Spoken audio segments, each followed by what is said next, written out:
यसैगरी अहिले हामीसँग प्रत्यक्ष स्काइपमा जोडिनु भएको छ दीपक ढकाल। उहाँ चाहिँ नायक पनि हुनुहुन्छ। हामी उहाँसँग जोडिनेछौँ। दीपकज्यू, यहाँलाई स्वागत छ। हजुर नमस्ते।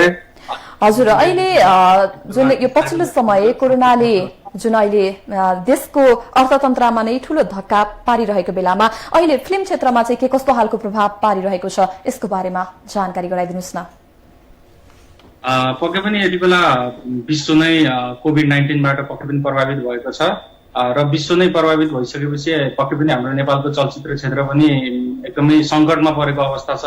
किनकि ठुल्ठुलो करोडौं लगानी गरेर चलचित्रहरू निर्माण भइसकेपछि अब प्रदर्शनको तयारीमा थिए। कति चलचित्रहरूले नयाँ वर्षको दाउ ताकेका थिए होइन। कुनै चलचित्रहरूले अब यो वैशाख मौसममा एसी दिएपछि स्टुडेन्टहरूको एउटा त्यो माहौललाई हेरेर पनि चलचित्र रिलिज गर्ने तयारीमा थिए। तसर्थ पक्कै पनि असर परेको छ। अब सम्पूर्ण यति बेला लकडाउन पनि छ।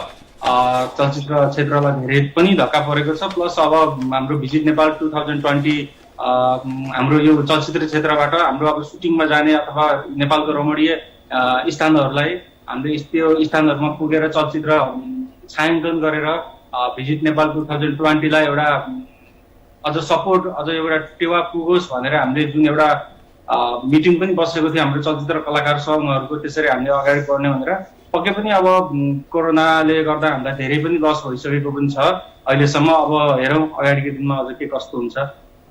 हजुर, जस्तै यहाँले भनिसक्नु भयो कि लकडाउनका कारणले गर्दाखेरि यतिखेर जुन फिल्म क्षेत्र पनि प्रभावित भइरहेको छ भनेर जानकारी गराइ पनि सक्नु भएको छ। यसैगरी यो लकडाउन भएसँगै अहिले विभिन्न संघ संस्थाहरू यहाँहरूको कामहरू पनि जुन रोकिएको छ, यो लकडाउनलाई चाहिँ यहाँले कसरी बिताउँदै हुनुहुन्छ, यसको बारेमा नि थोरै जानकारी गराइदिनुहोस्। पक्कै पनि म चाहिँ सिनेमा क्षेत्रमा आबद्ध भए सँगसँगै म एउटा स्वास्थ्य कर्मी पनि हो। यति बेला म स्वास्थ्य कर्मी भएको नाताले केही मैले स्वास्थ्य सेवाहरू पनि गर्ने मौका पाएको छु। यति बेला म लकडाउन हुनुभन्दा केही टाइम अगाडि म मेरो घरतिर आएको थिएँ, मेरो घर बर्दिया। म स्वास्थ्य कर्मी भएको नाताले गर्दा यहाँको मास्कहरू, सेनिटाइजरहरू वितरण अलिअलि मैले गर्न पाएँ। नत्र बाँकी टाइमहरू अब न्युजहरू हेर्ने, अपडेट हेर्ने, प्लस अब सामाजिक सञ्जाल मार्फत हुन्छ कि कसरी हुन्छ मान्छेहरूलाई अवेरनेस दिने, मान्छेहरूलाई स्वास्थ्य शिक्षा थाहा नभएको मान्छेहरूलाई अथवा कोरोनाको बारेमा थाहा नभएको आम मान्छेहरूलाई कोरोना भनेको यस्तो हो, हामीहरू यसरी सुरक्षित बस्नुपर्छ, लकडाउनको बारेमा मैले सम्पूर्ण जानकारीहरू गराउने गरेको पनि छु। यसरी नै बितेको छ समय चाहिँ। हजुर, जस्तै अब यो यहाँले भनि नै हाल्नुभयो, यहाँ एउटा स्वास्थ्य कर्मी पनि हुनुहुन्छ एक्टरको साथसाथै। जसरी यो अहिले पछिल्लो समयमा यो कोरोनाले गर्दाखेरि अहिले प्रभाव परि नै रहेको छ, यहाँले पनि भनिसक्नु भएको छ। यो कोरोनाको प्रभावले गर्दाखेरि अब आउने दिनहरूमा यो कोरोना सकिसकेपछि, यो देश लकडाउनबाट फर्किसकेपछि जुन फिल्म क्षेत्रले चाहिँ के कस्तो कसरी अगाडि बढ्छ होला, या पहिलेकै ग्रोथमा जान्छ या जाँदैन? पक्कै पनि पहिलेको ग्रोथमा जानलाई केही टाइम चाहिँ पक्कै लाग्नेछ। किनकि अब चलचित्रहरू निर्माण पनि भएर बसिरहेका छन् र केही चलचित्रहरू अहिले छायाङ्कनमै रहिरहेका चलचित्रहरूको पक्कै पनि छायाङ्कन हाम्रो एउटा डिस्टर्ब पनि भएको छ होइन। सुटिङहरू क्यान्सल भएका छन्। त्यो सुटिङहरू अब जस्तै हाम्रो एउटा स्टोरी अनुसार वैशाख महिनाको सिनलाई हामीले लिनुपर्ने थियो भने अब हाम्रो त्यो वैशाख महिनामा कोरोनाले गर्दा लकडाउन भइसकेको अवस्थाले गर्दा अब हाम्रो पक्कै पनि केही सुटिङहरू धकलिन्छ।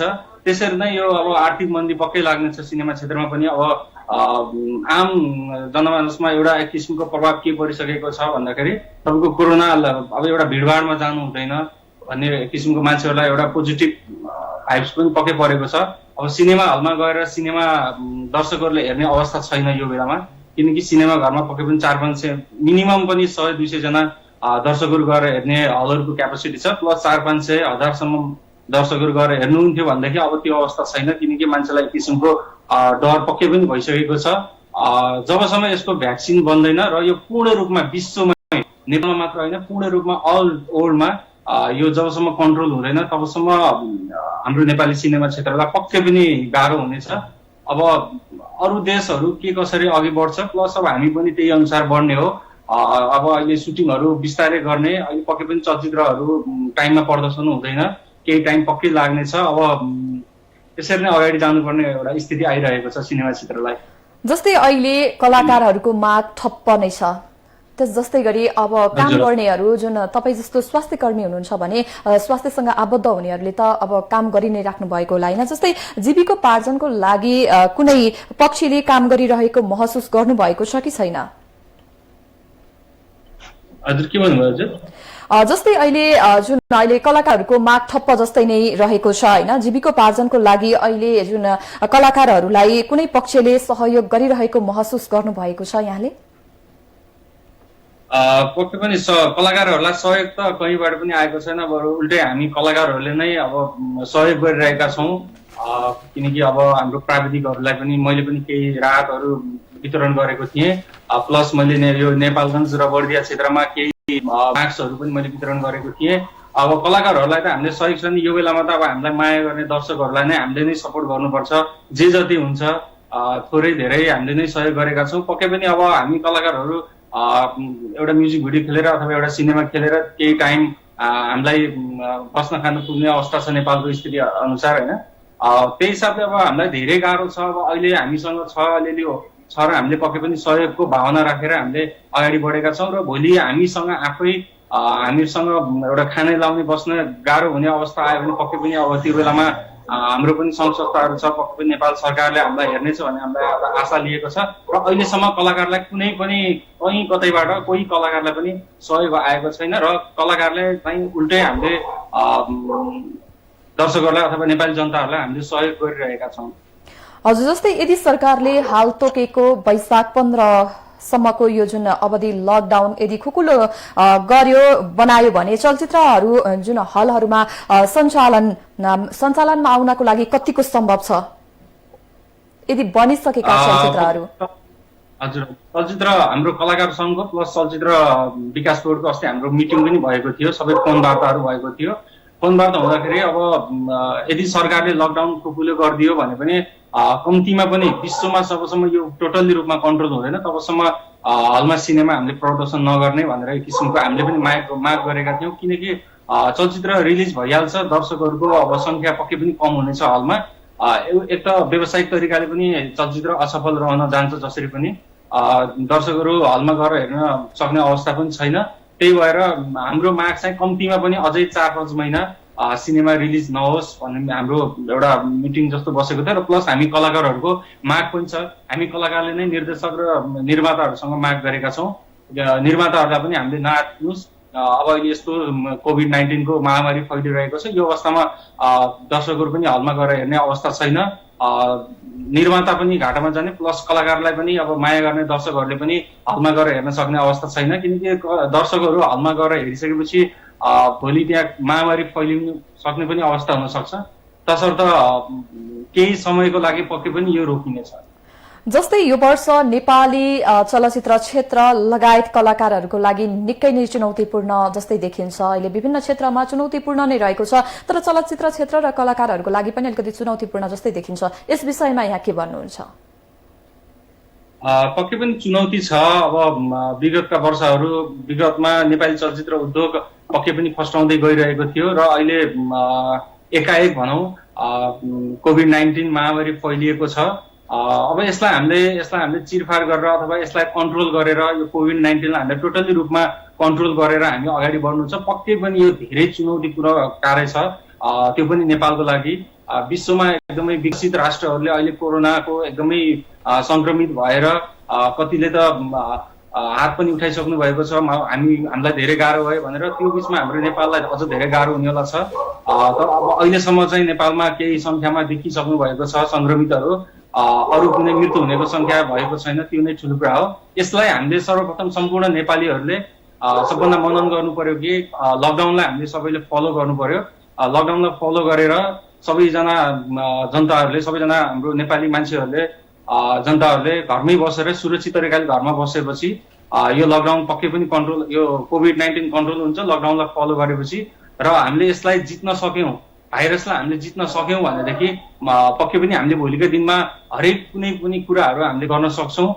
यो ठुलो कुरा पनि छ, चुनौती छ निकै नै। अब हेरौँ, सबैजनाले यसमा मनन गर्नै पर्नेछ यसको बारेमा। हजुर, जस्तै मैले यहाँलाई एउटा व्यक्तिगत प्रश्न सोध्न चाहे, कलाकारहरूलाई एउटा जुन दर्शकहरूले, जुन तपाईहरूको फ्यानहरूले आदर्शक पात्र मान्नुहुन्छ, तपाईहरूलाई त देशले जुन जनताहरूले पछ्याउने गर्नुहुन्छ भने यो महामारीको बेलामा यहाँहरूले चाहिँ जुन दर्शकहरूका लागि, जुन जनताका लागि, यहाँहरूको फ्यानका लागि चाहिँ अलिकति सूचनामूलक कार्य गर्नु भएन कि जस्तो पनि देखिन्छ नि? सूचनामूलक कार्यहरू अब हामीले सक्दो गरेका छौँ। अब हाम्रो सबभन्दा बढी भनेको हामीले राहत बाँड्ने कार्य हो, जुन कि यहाँको नेताहरूले शुद्ध अब कतिले गर्नुभयो भएको छैन, कुन ठाउँमा गर्नुभएको छ थाहा छैन मलाई। प्लस मैले मेरो व्यक्तिगत तर्फबाट चाहिँ मैले यो महामारीको बेलामा पक्कै पनि कालोबजारी भइरहेको मास्क, मैले मेरो सर्जिकल मास्क चाहिँ नेपालगञ्जमा मैले धेरै नै वितरण गरेँ, प्लस मैले बर्दियामा पनि वितरण गरेँ। यो छैन कि अब सूचना भनेर तपाईँको अब रेडियो, नेपाल सरकारले रेडियोदेखि लिएर टेलिभिजन हरेक सञ्चार माध्यममा पुगिरहेको छ। कलाकारहरूलाई पनि पक्कै पनि उहाँको फ्यानहरूले फेसबुक अथवा सामाजिक सञ्जालमा फलो पनि गरिराख्नु भएको छ र प्रत्येक कलाकारहरूले मैले देखि पनि रहेको छु, कलाकारहरूले भिडियो लाइभ बसेर अथवा एउटा स्ट्याटस मार्फत केही न केही मार्फत उहाँहरूले सूचना दिइराख्नु भएको छ। पक्कै पनि त्यो सूचना हेरेर उहाँहरूको फ्यानहरू अथवा मेरो पनि फ्यान फलोइङहरूले पक्कै पनि त्यो कुरालाई फलो गर्नुहुनेछ। बाँकी सूचना चाहिँ कलाकारहरूले दिने त्यसरी नै हो जस्तो लाग्छ। अब बाँकी टेलिभिजनहरूमा अरू सञ्चार माध्यमहरूमा चाहिँ नेपाल सरकारले धेरै नै गरेको छ। पक्कै पनि अब हाम्रो सबै कलाकारहरूको फ्यान फलोइङहरूले अब यो कुराहरूलाई, नेपाल सरकारले भनेको कुराहरूलाई नै पक्कै मनन गर्नुहुनेछ, किनकि हामीले पनि भन्ने त्यही कुरा हो, सुरक्षित बसौँ, लकडाउनलाई एउटा मानौँ, लकडाउनलाई हामीले सहजै स्वीकारौँ, कसरी हुन्छ हामी सुरक्षित बसौँ, भिडभाडमा नजाउँ भन्ने नै हो हाम्रो पनि उद्देश्य। नेपाल सरकारले पनि त्यही नै भनेको छ। दीपकजी, यहाँलाई मैले एउटा प्रश्न गर्न चाहे, नेपाली फिल्म जुन नेपाली फ्यानहरूले बुझ्न नसकेका हुन् कि या त जुन बनाउनेमा केही कमजोरी हो कि, जस्तै नेपाली चलचित्र भन्दा पनि अरू चलचित्रहरू, जुन विदेशी चलचित्रहरू, हिन्दी चलचित्रहरू बढी रुचाइएको पाइन्छ, यसमा कसको कमजोरी देख्नुहुन्छ यहाँले? अब पक्कै पनि यो सर्वविदित कुरा हो, नेपाली चलचित्र क्षेत्रमा धेरै कमी छ। हाम्रो विगत केही समय अगाडि हाम्रो डिजिटल जमाना नआउँदाखेरि हाम्रो नेपाली चलचित्र क्षेत्र धेरै अगाडि थियो र डिजिटल जमाना आइसकेपछि पक्कै पनि नेपाली चलचित्र क्षेत्र अलिकति खस्केको पाइएको छ। अहिले बिस्तारै हाम्रो नेपाली चलचित्र क्षेत्र पक्कै पनि माथि जाँदै थियो। कुनै बेला 20-30 लाखमा सिनेमा बन्थ्यो भने अहिले 8-10 करोडहरू लागिसकेको छ सिनेमा निर्माण गर्नको लागि। एउटा पटकथादेखि लिएर हरेक कुरामा बिस्तारै स्टडी गरेर सिनेमा निर्माण गर्ने गरिएको छ। हामी एउटा अब उन्मुख हुँदै थियौँ, चलचित्र राम्रो बनाउने प्रयास गर्दै थियौँ। पक्कै पनि अब भारतदेखि लिएर हलिउडतिर अरू देशहरूमा पक्कै पनि चलचित्र क्षेत्र धेरै विकास भइसकेको छ। एक त हाम्रो जनसङ्ख्या पनि धेरै कम छ र त्यही माथि हाम्रो नेपालमा सबैभन्दा कमजोरी मैले देखेको पक्ष चाहिँ अध्ययन नगरिकन चलचित्र निर्माण गर्नु नै सबैभन्दा हाम्रो ठुलो भुल हो। हामी कलाकार हौँ, हामी कलाकार भएपछि हामीले सक्दो छानेर सिनेमामा काम गर्नेछौँ, सक्दो छानेर हामीले गीत सङ्गीतमा काम गर्छौँ, म्युजिक भिडियो खेल्छौँ। अब हामीले त्यही म्युजिक भिडियो नखेले, हामीले त्यही सिनेमामा पनि काम नगरेपछि हामीलाई पनि खाना लाउन गाह्रो छ, एउटा कलाकार भएर एउटा हिँड्न पनि गाह्रो छ। हामी पनि काम गर्न बाध्य छौँ। तसर्थ निर्माताहरूले पनि लगानी गर्दाखेरि अलिकति ध्यान दिएर राम्रो कथावस्तुलाई लिएर, प्लस अब एउटा कथाकारहरूले पनि राम्रो स्टोरीहरू लिएर चलचित्र निर्माण गर्दाखेरि पक्कै पनि राम्रो हुनेछ। र निर्देशकहरूले अहिले चाहिँ पछिल्लो समयमा निर्देशकहरू पनि राम्रो निर्देशकहरू आउनु भएको छ। बिस्तारै प्रोग्रेस हुँदै थियो। अब अहिले कोरोनाको महामारी फैलियो। त्यही भन्न चाहन्छु म दर्शकहरूलाई, अब जे जस्तो छ अहिलेसम्म नेपाली चलचित्रलाई माया गरिदिइराख्नु भएको छ र नेपाली परिवेशमा समेटिएको चलचित्रलाई दर्शकहरूले कहिले पनि अन्याय गर्नुभएको छैन। हाम्रो सबैभन्दा कमजोरी अलिकति कथावस्तु नै छ, त्यसलाई अब हामीले बिस्तारै उजागर गर्दै अघि बढ्ने प्रयास गरिरहेका छौँ। हस्, अन्त्यमा जाँदै यहाँले दर्शकहरूलाई र यहाँका फ्यान फलोइङहरूलाई केही भन्न चाहनुहुन्छ? पक्कै पनि जुन नेपाल सरकारले अहिले लकडाउन गरेको छ देशव्यापी रूपमा, त्यसलाई सम्पूर्ण नेपालीहरूले मनन गर्न पक्कै पनि जरुरी छ। केही हुँदैन, त्यही नजिकै हो म जाने, थोरै अगाडि जान्छु, यताउता जान्छु भनेर यो कहिले पनि नसोच्नु। भाइरस हो, अदृश्य यो जीवाणु हो, हामीले यसलाई देख्न पनि सक्दैनौँ। यसलाई हामीले माइक्रोस्कोपको सहायताले मात्र देख्न सक्छौँ।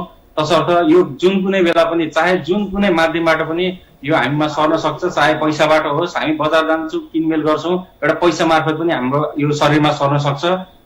यो अहिले एक किसिमको कस्तो देखिएको छ, यङ मानिसहरूलाई सरिसकेपछि पनि उपचार भइहाल्छ, निको भइहाल्छ भन्ने किसिमका छाप पनि परिरहेको छ। र त्यसलाई चाहिँ त्यो माइन्डबाट त्यो कुरा हटाउनु होला सम्पूर्णले, किनकि इम्युनिटी पावर हाम्रो जसको पनि कम हुन सक्छ। यदि हाम्रो इम्युनिटी पावर नै कम छ भनेदेखि हामीलाई कोरोनाले छोयो भने हामी कुनै हालतमा पनि हामी रिकभर नहुन पनि सक्ने अवस्था हुन सक्छ। तसर्थ घरमै बसौँ, सेफ बसौँ, कसरी हुन्छ पोसिलो इम्युनिटी पावर बढाउने चिजहरू खाउँ। सबैको घर घरमा गाउँ गाउँमा अहिले इन्टरनेटको सुविधा पनि छ, इन्टरनेटमा हेरौँ कोभिड-19बाट बच्न सक्ने उपायहरू अथवा इम्युनिटी पावर कसरी डेभलप गर्न सकिन्छ, यिनी कुराहरू हेरौँ, तिनी कुराहरू पालना गरौँ। अहिले विश्व एकदमै ग्रसित भइरहेको छ कोभिड-19बाट। यसलाई कसैले पनि मजाकको रूपमा नलिउँ, किनकि कुनै बेला नेपाल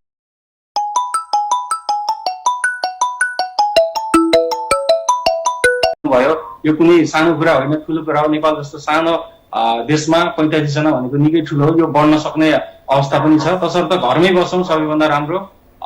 घरमै बसेपछि मास्क पनि युज गर्नु परेन, सेनिटाइजर पनि चाहिएन, साबुन पानीले हात धौँ, बाहिरको मान्छेहरूसँग सकेसम्म सम्पर्क नगरौँ भन्न नै म त्यही चाहन्छु।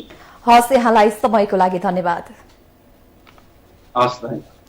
दर्शकवृन्द, हामीसँग हुनुहुन्थ्यो दीपक ढकाल हुनुहुन्थ्यो। उहाँ चाहिँ नायक पनि हुनुहुन्छ र उहाँ अहिले जुन यो स्वास्थ्य क्षेत्रमा पनि आबद्ध भएर काम गरिरहेको छु भनेर भन्नुभयो।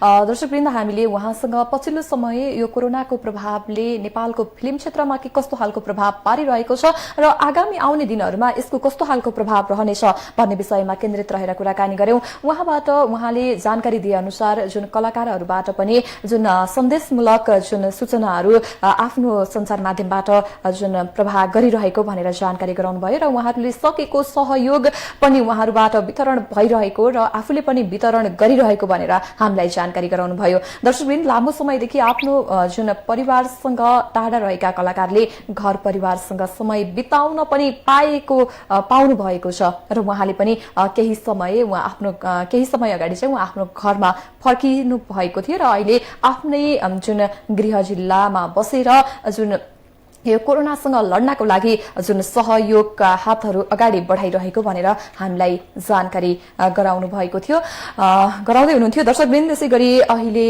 जुन यो कोभिड-19 को यो कोरोना भाइरसको कारणले गर्दाखेरि